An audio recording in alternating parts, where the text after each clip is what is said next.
Assalamualaikum warahmatullahi wabarakatuh. Kami dari kelompok 8 akan mempresentasikan bab tentang gerakan dan organisasi Islam modern di Indonesia. Saya Citra Amelia Wulandari akan menjelaskan mengenai peta konsep bab 11, yaitu Gerakan dan Organisasi Islam Modern di Indonesia. Gerakan dan organisasi Islam modern di Indonesia ada 4. Yang pertama Muhammadiyah, yang kedua Nahdlatul Ulama, yang ketiga Salafi, dan yang keempat Hizbut Tahrir. Yang pertama Muhammadiyah. Organisasi Muhammadiyah didirikan oleh Kiai Haji Ahmad Dahlan pada tanggal 18 November tahun 1912 Masehi. Ajaran dan pemikiran keagamaan Muhammadiyah.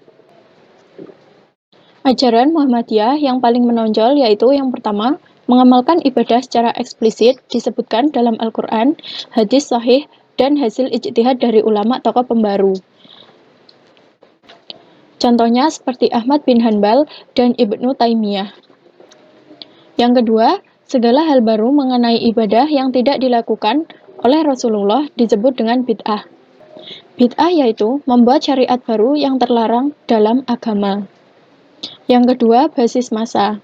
Menurut Mujani, lebih dari 25 juta Muslim Indonesia adalah pengikut Muhammadiyah dan basis sosialnya adalah sekolah modern, para pedagang, penduduk kota, para petani, dan mencakup wilayah Jawa dan luar Jawa. Yang ketiga, pendekatan dakwah Muhammadiyah. Dalam berdakwah, Muhammadiyah cenderung menggunakan pendekatan salaf dan dakwah menyeluruh dilengkapi dengan 3 prinsip, yaitu tabsyir, islah, dan tajdid.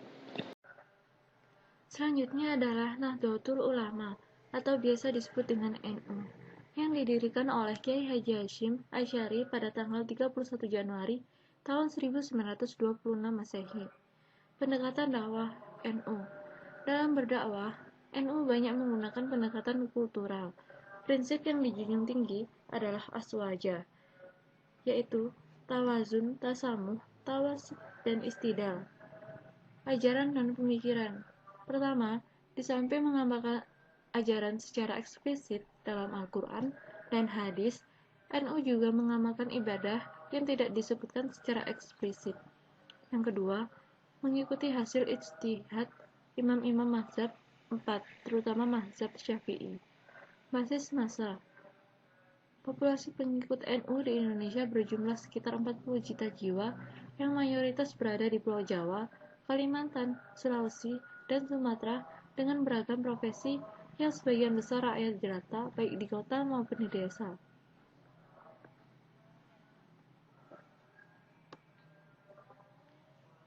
Selanjutnya adalah Salafi, yang didirikan oleh Muhammad bin Abdul Wahhab dan dibawa masuk ke kawasan Nusantara oleh beberapa ulama asal Sumatera Barat pada awal ke-19.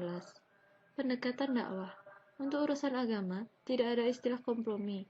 Apa yang dipandang tidak benar menurut dalil Al-Quran dan Sunnah secara tegas ditolak. Pengikut Salafi masih sangat sedikit. Pada umumnya, mereka adalah alumni pesantren atau majelis taklim yang diasuh oleh para ustadz tamatan sekolah. Ajaran dan pemikiran. Yang pertama, upaya pembersihan ragam bid'ah atau hajar mubtadi'. Yang kedua, memandang politik praktis sebagai bid'ah dan penyimpangan. Baik, saya akan melanjutkan presentasi. Yaitu ada Hizbut Tahrir. Latar belakang dari Hizbut Tahrir yaitu didirikan oleh Taqiyuddin An-Nabhani pada tahun 1953 di Al-Quds atau Palestina. Kemudian ajaran dan pemikirannya. Yang pertama, menegakkan syariat Islam dalam setiap aspek kehidupan.